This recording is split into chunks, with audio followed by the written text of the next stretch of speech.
Nagbabalik na naman ang inyong tagapaglingkod ng mga balita at pawang katotohanan lamang. Naging mainit nga usapin sa mundo ng social media.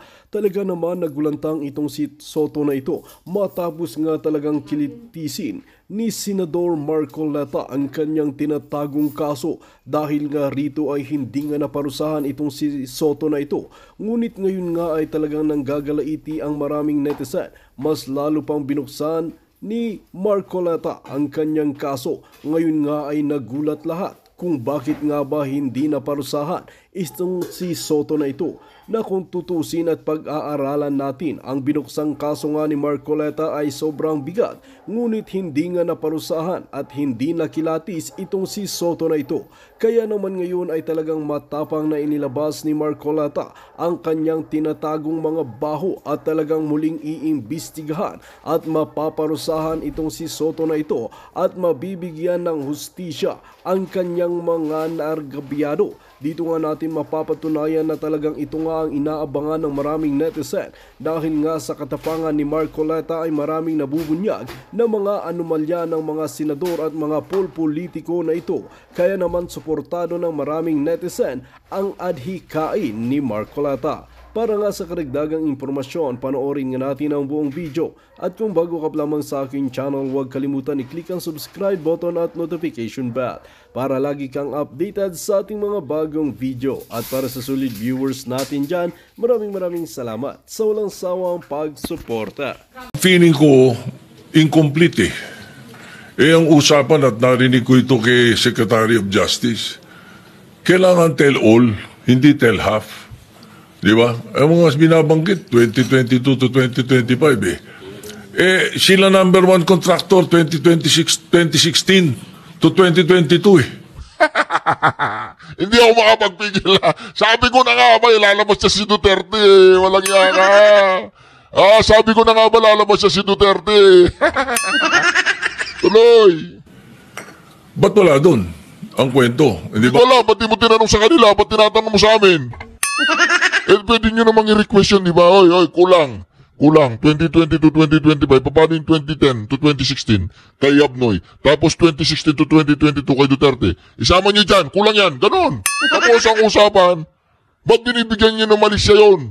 Malicious. Sabi ni Senator Cayetano, maling delicious. Malicious yun So, you cannot blame me if I do not want to immediately do that, no? And then I know for a fact, as I said in the media, I know that there is a possibility that we will change the leadership the following day. All right, now let me continue with some of the opinions that were aired. Well, of course, yung nabanggit kanina ni Senator De La Rosa, pasensya na, baka nabigla ako at nagamit ko yung salitang gimmick, ano? Pero it could had been a wrong word that I should not have used, no? Pwede kasing opinion yun, sapagkat yung public ang madalas kong marinig na sinagsasabi nun Kung pala ang public, lagi mong naririnig ang salitang school bukol, di ibig sabihin, ako yung si school bukol, ganon. Sasabihin mo na yon. Okay, ikaw si school bukol. No? Now,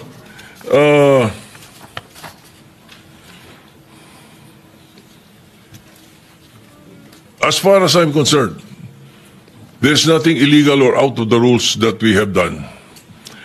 My opinion, as aired, kung hindi nyo nagustuhan, pagpasensya nyo ako. Kung hindi nyo nagustuhan yung mga sinabi ko, na opinion ko. Pero I never mentioned names. When I said, baka na-edit, tama yung sinabi ni Senator Pangilinan. Iba yung thinking bakit iisipin nyo kagad na pinapa-edit ko yung affidavit? Hindi ba? Hindi So, and when I say those things, Duterte. Sabi mo si Duterte. Duterte, wala si Duterte. Kailangan niya si Duterte. Kasalanan ni Duterte yan Lahat yung kasalanan niya Duterte. Duterte. Diretso mo na. Duterte. You should not feel alluded to. Wala naman akong binanggit na pangalan Di ba? And then yung tinatanong, binanggit yung tungkol sa the Blue Ribbon being a lawyer, does not have anything to do with Senator Marcoleta. It was a question by the public. It was a question even by Secretary Claire Castro or Attorney Claire Castro. The question was, di ba kailangan abogado yun? So that was asked of me. And I said, no. Nothing in the rules says so. Wala naman talaga eh. As a matter of fact, we elected Sani Alvarez as Blue Ribbon Chairman for 2 years. Kaya lang, yung dating, may malisyosong ibig sabihin. Inaano mo, minamaliit mo yung pagkaabogado ni Marcoleta, talagang malilintikan ka dyan. Yung dating kasi, may dating eh, may ibang impression yung tao eh. Ay, si Marcoleta, abogado. Si Pampilo Lacson, baliling lang. Di ba? Ganun yun eh. Grabe naman ang mga to. Ako minsan tinatawag din akong baliling eh. And he's not a lawyer.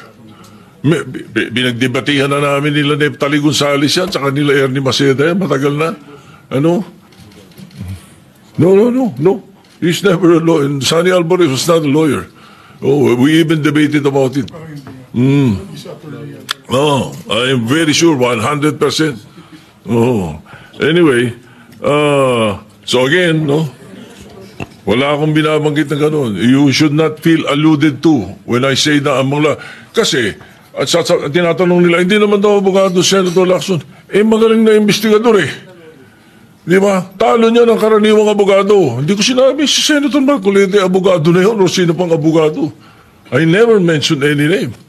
I was saying, napakadaming abogado sa Pilipinas, libo-libo. So a lawyer who was not well-versed in investigation, mas gusto ko na yung investigador. That was my point. Ano ba? Why will you feel alluded to, Mr. President, if I did not mention your name? Di ba? Now,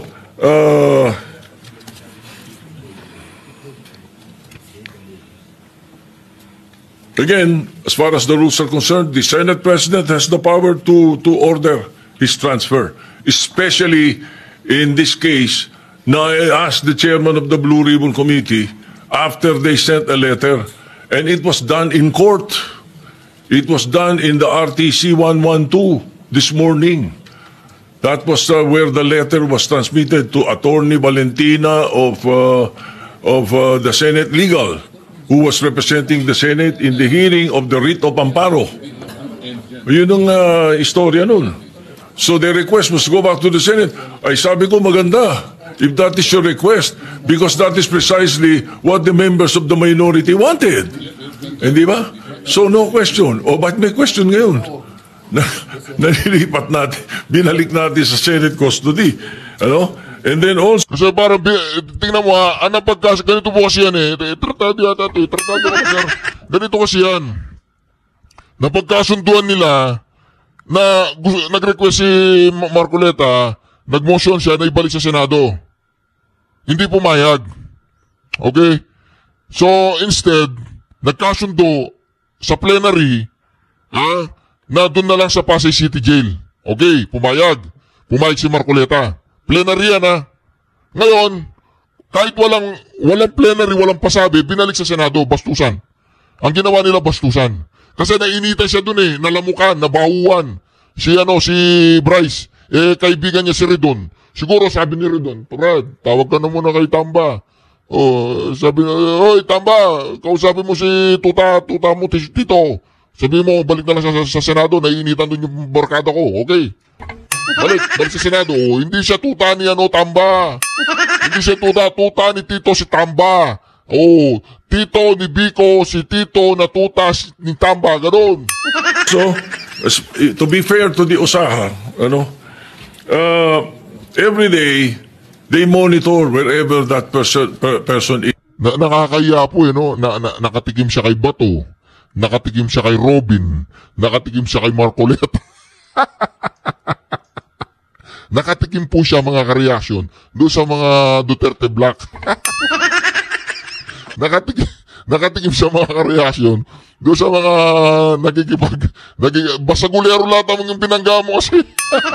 Tatlong basagulero ang pinangga mo Hindi po sila basagulero. Alam nila yung katuwiran. Huwag mo lang silang kakantilin sa katuwiran dahil babalagbagin ka nila kahit Senate President ka pa. Kahit na nung Hindi ka pa tapos? Kala ko tapos ka na, hindi pa tapos? Oo, hindi pa po tapos. Tuloy! ano natin Kailangan mag-diaper to pag nagiging si Marcoleta. Mumuntik na mahihi kanina eh. yung si Sabi ni Robin Padilla, kahit ano, sige, kahit ano. Colonel Santos, something sa Muntinlupa, mayroon tayong sa Pasay City Jail, si Balad ba yun? You don't need to have an OSAA there the whole day, 24 hours. It's not necessary. The important thing is it's under the custody of a legal custody. Yun ang importante ron. So hindi kailangan nakabantay ang OSAA doon. Now, if you want to change the rules, then you propose an amendment to the rules na gusto niyo OSAA nakabantay kahit saan natin ilagay. Alright? Now, maraming nabanggit eh. Kaya isa-isa natin to. Pasensya na kayo. Ang Witness Protection Program, ano? Ang pagkakaalam ko,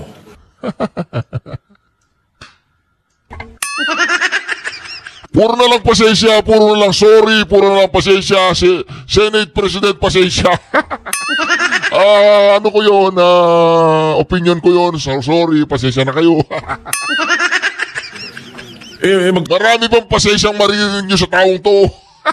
Hindi niya alam ang batas eh. Pag nagkamali, pasensya. Pag nagkamali, sorry. kakaroon ng immunity from criminal prosecution. So kung natatakot sila sa kanilang security, bilyon-bilyon ng pera nila eh. Ang dami nilang pwedeng bayaran security guard eh. Kahit 1,000 security guard kaya nila eh. Bakit kailangan ang gobyerno?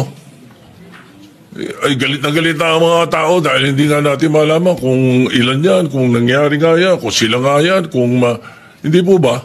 Kaya we were just trying to be prudent. Konting konting hinay. Huwag yung sasabihin natin. Kaya sabi ko, ba't tayo nagmamadali? I'm not pertaining to any senator. Bakit, sana do not feel alluded to if I don't mention your name. Di ba? Oh, and then, state witness, there is no other direct evidence available for proper prosecution eh. So, it is not applicable to the Discayas. At saka na, hindi rin pwede sapagkat ang pananaw ng karamihan, ang pananaw ng taong bayan, sila most guilty. Ang pwede sa Witness Protection Program, yun, not the most guilty. Ayun ang sinasabi ng batas. Anyway, as I said, the Senate President has the power to order the transfer. And if I have used a word that does not conform to your palate, then pagpasensyahan nyo.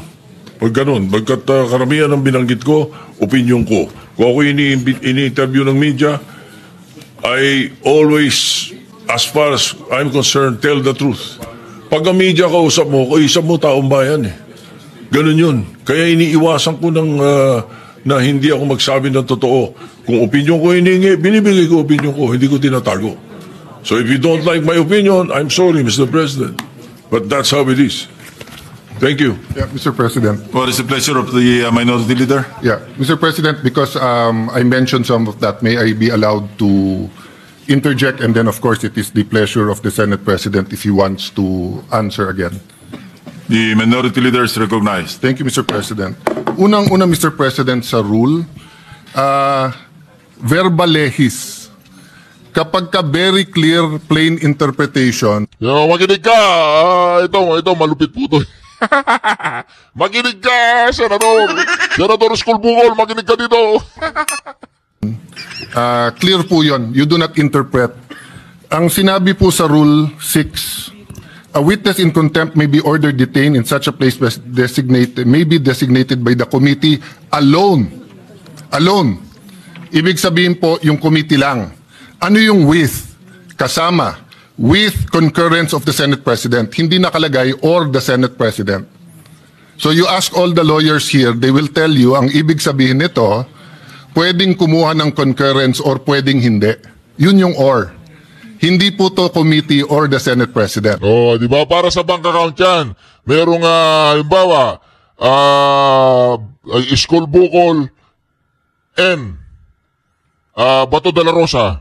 O hindi sila pwedeng mag-withdraw nang wala yung isa. Pag sinabing School Bukol N or. O, di ba? explain mo na maayos yan. Explain mo. Yung maliwanag na clear. That's why if you go to the last paragraph, the order may be lifted by the chairman with the concurrence of the Senate President. The Senate President cannot lift ang nakalagay doon with the concurrence. Hindi rin pwedeng yung committee. O, di ba? Walang alam sa batas. Senate President, I will declare the Senate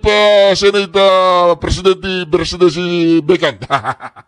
So, na-violate po rules natin because it was not the committee alone. As I said, personally, I don't take it against the Senate President nung unang araw na pag-upo niya. Kasi unang-una po, kakapalit lang ng Senate President. Pangalawa, tumawag yung Speaker, nagkaroon ng debate.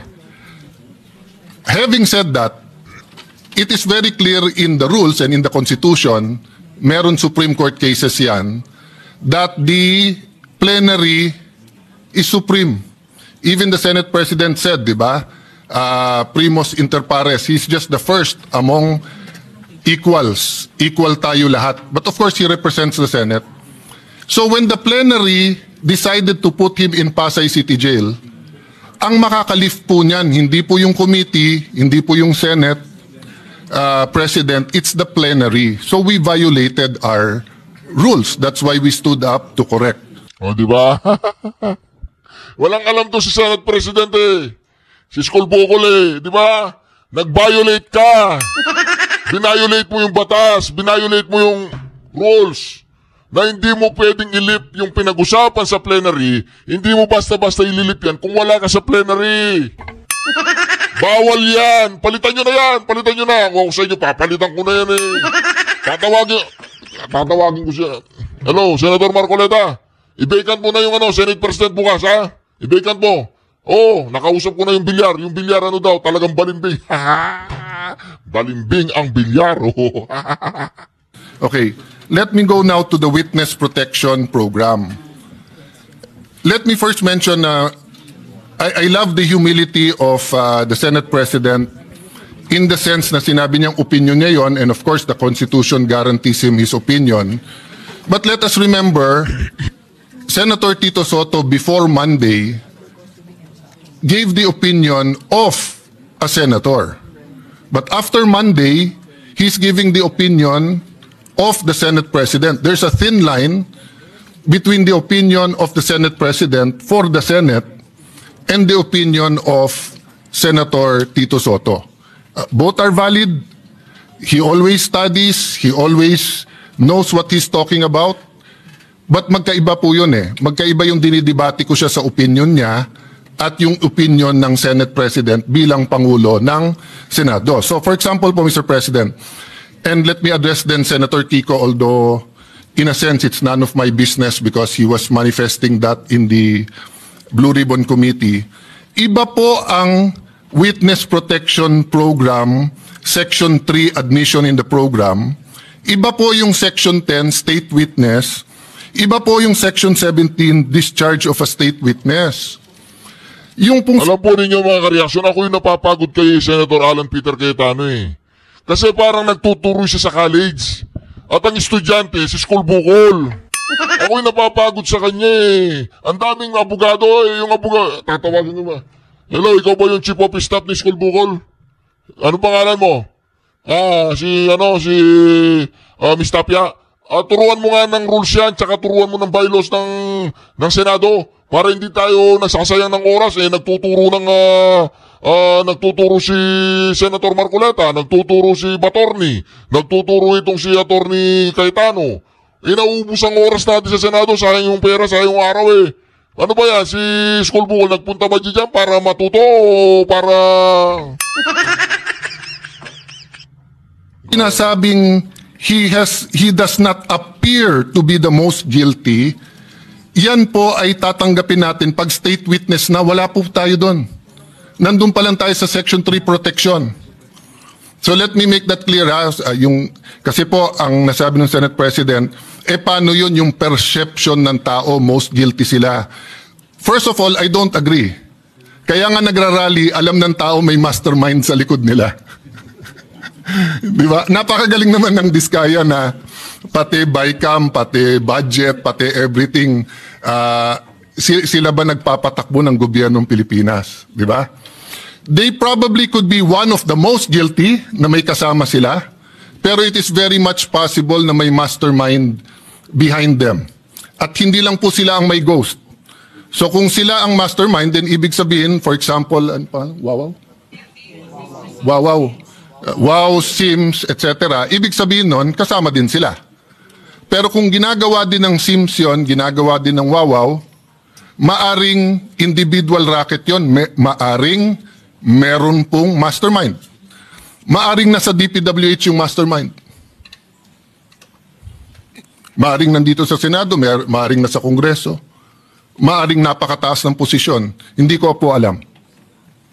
But assuming for the sake of argument, perception ng tao, ang perception po is not reality. Trabaho natin to find reality para mabago yung perception. So papakawalan po natin ang possible witness kasi tingin ng tao siya ang most guilty. So, halimbawa po kay Napoles, if there was someone most guilty, wag na natin habulin kasi tingin ng tao siya most guilty. Dapat hinabol natin. No? Ngayon, siya mukhang most guilty, siya yung nakakulong. What's my point, Mr. President? Bakit nag-react si Senator Marcoleta? If I may, Senator, I cannot speak for you, but you're my good friend. Mr. Senate President, siya lang naman ang mamadali kaya siya tinamaan. Pero tama na magdali siya, bakit buhay Pag sinabi ng isang witness that his life is in danger, whether we agree with that witness or not, we have to protect their lives. Kahit payag tayo o hindi. Kahit tingin natin nagsisinungaling o hindi. Bakit po? Okay, number one, wala pong magnanakaw na hindi sinungaling. Kaya nga ang kapatid ng magnanakaw ay sinungaling. Ako napapagod talaga kay Senator Alan Peter Cayetano Ano yan? School? Bakit po? Ghost Project, pinirmahan mo na may project So nagsinungaling ka na may project kasi wala Di ba? Ninakaw mo, hindi sa'yo yun. Pinalabas mo sa'yo, nagsinungaling ka na. So magkapatid po yun. Hindi nga magkapatid, it's the same person. So pagka nahuli, hindi ka agad aamin yan. Magsisinungaling muna yan. Hindi ako yan. There is a process and a time, and tama po si Senate President, tama po the esteemed Senator Kiko, dumaan sa proseso. Ang problema natin, ayaw natin sa proseso. Protection pa lang, sinasabi nila, papatayin sila. So pagka yan, binigyan mo ng protection, kasunod na doon, sandali lang, ano ba alam mo? So question, paano yan baka magsinungaling? Hindi po, bakit? Sabi po sa Section B ng Section 3, Section B, his testimony can be substantially corroborated. On material points, So again, quoting Senator Lacson, may resibo. But quoting myself, hindi peke na resibo, hindi ghost receipts. So ibig sabihin po, pagkatapos mo bigyan ng proteksyon, papupuntahin mo ngayon sa DOJ. Doon mo na pakakantahin. Doon mo na i-assess. Bakit importante to? Kasi pag nakita ng SIMS, nakita ng Wawaw na may kumakanta na, mag-uunahan na yan sa DOJ kung sino ang kakanta. Parang karaoke yan. Pag hindi pa naka-on at wala pang may hawak ng mic, walang gustong kumanta. Pag kinuha na ang mic at kinanta na yung My Way, agawan na sa mic yun.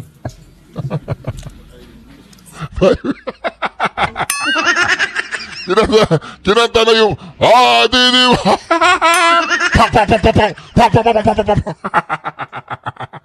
Habang walang kumakanta kung sino ang mastermind dito, wala, liligawin po tayo. Ngayon. I feel for the Senate President, if part of him feels we're wasting time, may I admit, Mr. Senate President, dear colleagues, part of me feels that we might be wasting time. Bakit? instead of using this to find the mastermind. Senator Lacson, I appreciate what you've been doing. Having said that, let's go back to the rules. Pag binigyan mo ng protection ng mga diskaya at hindi sila magsabi ng totoo, that can be corroborated in material points. I-discharge mo sila, bahala sila sa buhay nila. Pero may mga techniques yan. Sa ibang bansa, yung kanilang Attorney General, DOJ, sasabihin yan, paano yan, kumakanta na? O kaya sasabihin sa diskaya, papakawalan ka namin, walang protection, pero ipagkakalat namin, sinabi mo na sa amin, ayaw mo lang pirmahin kung sino ang mastermind. So, there are different techniques that are legal to ferret out the truth. Pero hindi naman pwede pong, sabi nga ni Senator Escudero pag binanggit ang congressman, hindi credible. Pag binanggit ang senador, credible. Pag binanggit 2022, papunta ngayong credible, hindi binanggit.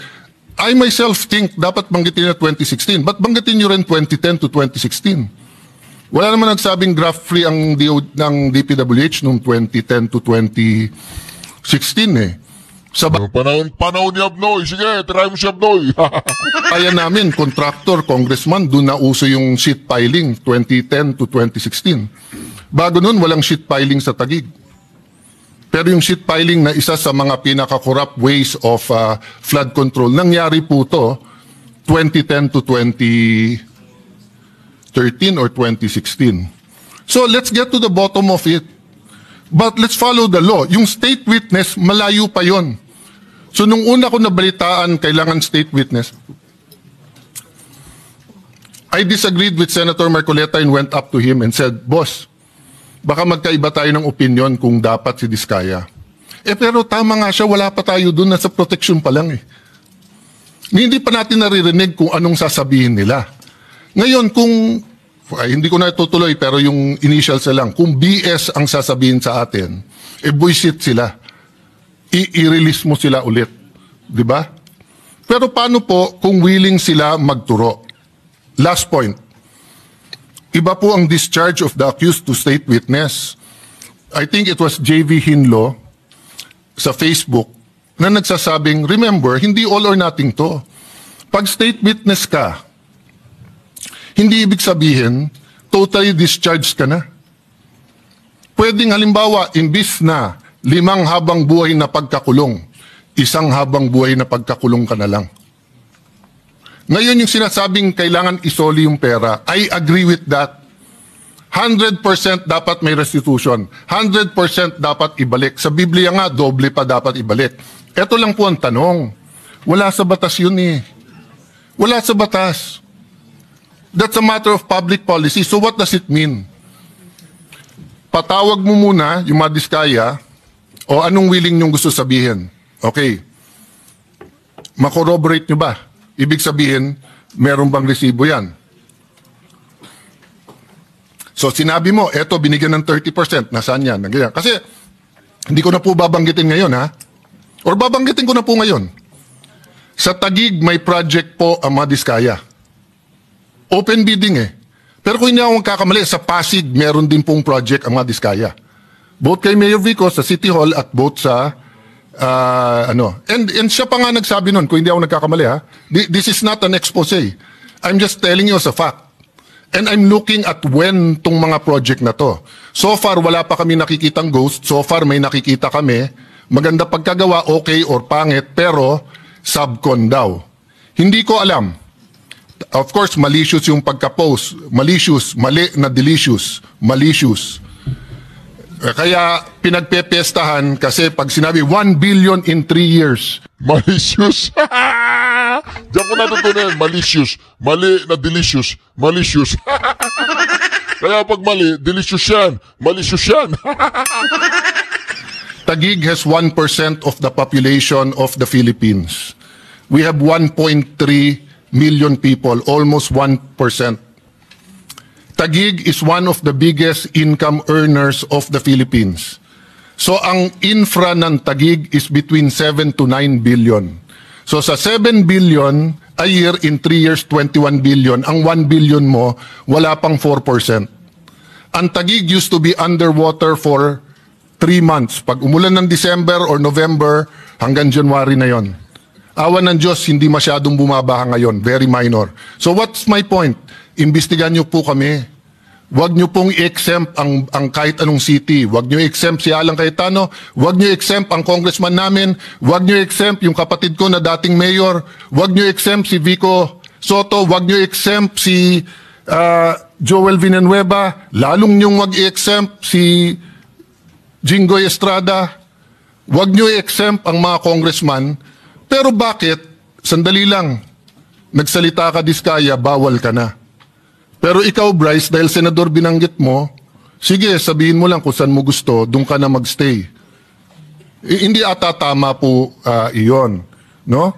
So, ganun din ang hamon ko sa DPWH. Para kumang kapatid, yung bagong sekretary, hinahamon ko siya na saan na ang listahan ng lahat ng projects, ang lahat ng 15, para isang posting na lang tayo.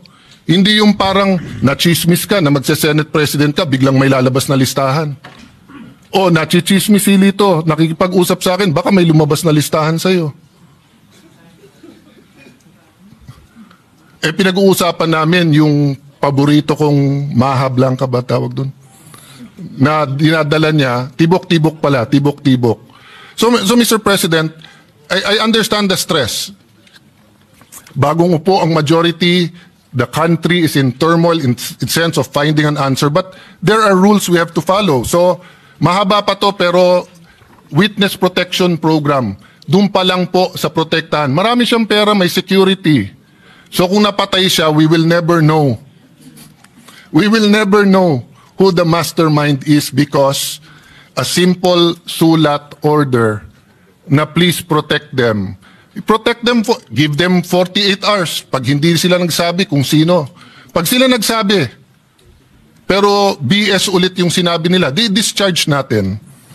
Number 3, hindi po kami ang nag-request ng merong pong taga Office of Sergeant at Arms. Pinapaliwanag namin na sinabi na pag may nangyari sa kanila dito, pag dito sa Senate, yung perception na sumusunod tayo sa witness. Ang majority ang sumagot ng may legal at may actual or physical custody pero parating under USAA yan at yung USAA masusunod. Hinahanap ko yung transcript kung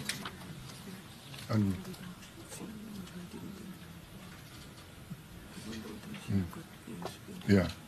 Okay, anyway, hinahanap ko kung nabanggit na meron taga USAA doon. Pero nabanggit ko, I know, wag na tayo mag-ubos ng oras to look at the TSN. Ang concern namin, sinong magko-coach o kakausap sa kanya doon. Don't worry, mahigpit ang rules, di ba? Tapos nandun ang USAA, wala nga yung USAA doon eh. So yun ang point namin. Hindi po namin criticize ang USAA, hindi namin nahanap. Pero napakabigat ng ano na to, ng mga allegations dito eh. So yung integrity ng witnesses, napaka-importante. Opinion, I agree with you, Mr. Senate President. Dapat hindi balat sibu, dapat hindi tinatamaan. Nabanggit nyo, devious, ibig sabihin, makademonyo, yung plot na magkakaroon ng bagong Senate President.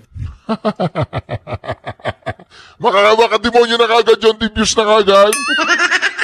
Sino bang, ito, pakinggan mo natin, gumaganda yung usapan. Matatamaan mamaya dito si Lito Lapid. Si Lito Lapid pala ang traitor eh. Pwede siya maging Senate President, di ba? Una, ang nagbanggit na mag-ingat sa coup ay kasama nyo sa majority nung Thursday dito. Hindi kami sa minority. Pangalawa, 2007 pa ako nandito sa Senado. Wala pa akong nakitang minority dito na ayaw maging majority. Si Coco Pimentel, tuwan-tuwa sa magiging minority, pero gusto niya maging majority at gusto niya maging Senate President. Sa 24 sa atin dito, baka si Lito Lapid lang ang ayaw maging Senate President. Pero baka gusto mo rin. Baka gusto mo rin. Pwede rin. Pwede rin. So, 3 na lang kailangan natin, Supremo. 9 na kami, pang 10 ka, 3 na lang, 13, Supremo. Okay. What's my point, Mr. President? May ibig sabihin po yun, ha? May ibig sabihin yun. May ibig sabihin yun, 9 na lang, 10 na tayo, 3 na lang. May ibig sabihin yun. May ibig sabihin yun. Oh. Hindi po kami ang nagsabing may plot. Alam niyo po, kung nabasa ko to sa Facebook, napakaganda. Sabi niya, what is the difference between stupidity and intelligence? Sabi niya, ang intelligence may hangganan. Tama nga naman, wala naman hangganan ng stupidity, di ba? So tanong ko sa inyo, mga kasama ko, sa minority man majority, sinong tanga na magkuku tapos i-announce tapos ilalagay sa Facebook na may numero na sila? Di ba? Wala naman magkuku. Tapos i-announce, tapos sasabihin na meron. Siyempre, lahat tayo may supporter, kinikilig yun. O ilabas natin bukas na si JB Ejercito ang magiging Senate President, kikiligin po ang mga supporter ni JB Ejercito. Ilagay po natin na si Jingoy Estrada, kikiligin supporter niya, magagalit naman yung galit sa kanya. So, we respect the majority and your prerogatives, Mr. President, di ba? Wala akong kinausap na senador over the weekend. In fact, nahiya ako sa minority because ang paalam ko sa kanila, minority leader. Di ba? But I can tell you straight in everyone's faces with all humility, dahil alam nyo to, you offered me the Senate presidency in 2016. Pero ang kasama doon,